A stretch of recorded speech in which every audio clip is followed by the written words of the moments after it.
Jadi hari ini aku bakal cerita tentang salah satu rumah tetanggaku yang cukup angker. Jadi konon ceritanya itu dulu itu di sana ada seorang perempuan bernama Bu Ririn. Dia itu sering menggugurkan kandungannya dan membuangnya ke WC. Sehingga membuat arwah-arwah ini tidak tenang dan menjadi gentayangan. Memang di sana itu terkenal dengan ketiga sosok anak kecil yang memiliki rambut keriting, dua laki-laki dan satu perempuan. Selain itu, kata budeku di sana itu juga ada sosok tinggi besar hitam yang menepati pintu dekat dapur. Cerita yang pertama itu dialami oleh budeku langsung, karena dulu budeku itu pernah ngontrak di rumah ini. Kata budeku itu suasana rumah ini itu lembab dan gak enak banget auranya. Terus kalau budeku nyuci di kamar mandi itu sering denger langkah lari-larian anak kecil, terus barang itu jatuh-jatuh sendiri, kayak ada yang manggil-manggil, kayak ada yang ngajak main gitu.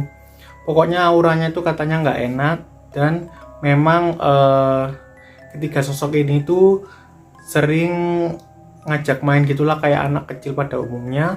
Dan cerita yang nggak kalah menyeramkan yang dialami budeku, katanya itu setiap malam Jumat manis, karena kan kalau di kepercayaan Jawa itu kan malam Jumat manis, malam Jumat Kliwon itu kan kayak malam khusus gitu ya. Itu tuh si sosok tinggi besar ini nih selalu mengetuk pintu dan membangunkan budeku sambil bilang gini, "Duk, iki lo ono nomor togel tukuan."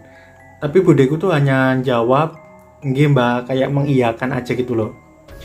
Ya budeku tuh sih gak takut, karena kan memang orang dulu itu kalau ada makhluk halus ya kayak asalkan dia baik itu ya biasa aja sih. Kata budeku tuh memang si sosok tinggi besar ini nih memang kayak jaga aja. Kebetulan kata budeku sih gitu.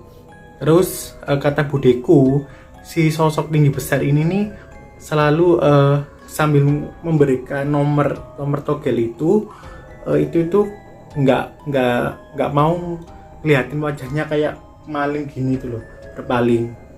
Itu sih kata budeku itu selalu kejadian kayak gitu. Pada akhirnya budeku itu kan pindah dari rumah itu. Sempet sih ada beberapa, kata budeku itu, kata ibuku juga, kata orang-orang sini, rumah ini juga ada yang nyewa, tapi mereka itu nggak kuat dengan gangguan-gangguan dari makhluk astral ini. Soalnya mereka itu kayak nggak percaya gitu loh, kayak nantang gitu. Sampai akhirnya mereka mengalami kejadian itu, dan akhirnya mereka kayak ketakutan sendiri dan akhirnya pindah.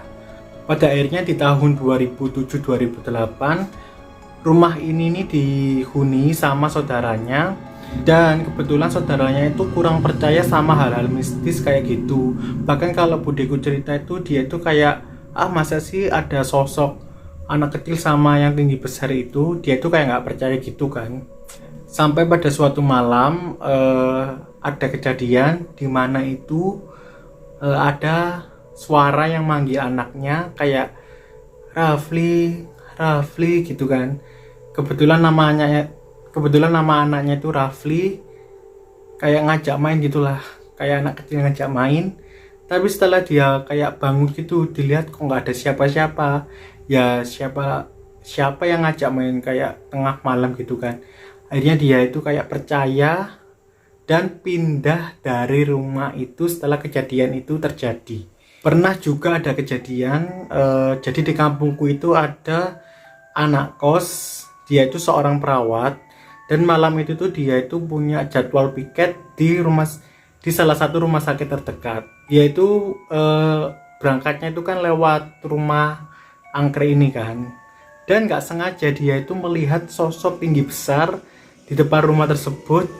Dan akhirnya dia itu ketakutan dan nggak berani pulang sampai pagi.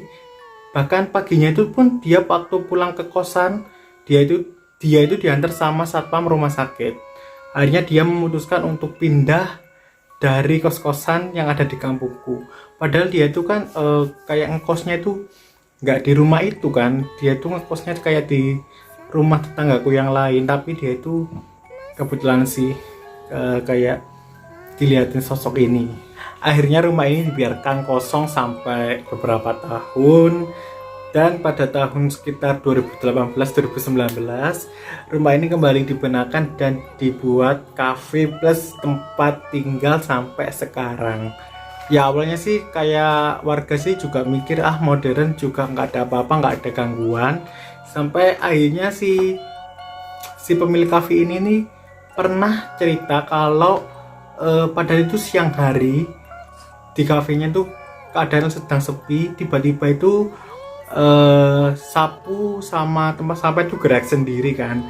Akhirnya dia itu heran dan cerita gitu loh sama warga sekitar, sama ibuku juga. Ya akhirnya cerita sih kalau di sana itu memang ada sosok anak kecil sama orang tinggi besar itu.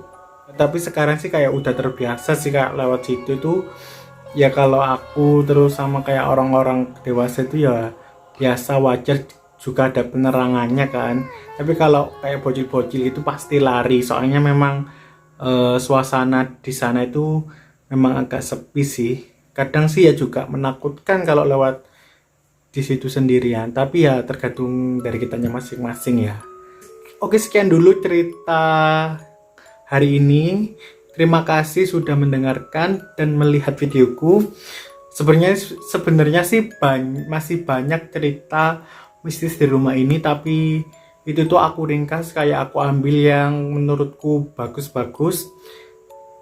Dan sampai ketemu di video selanjutnya.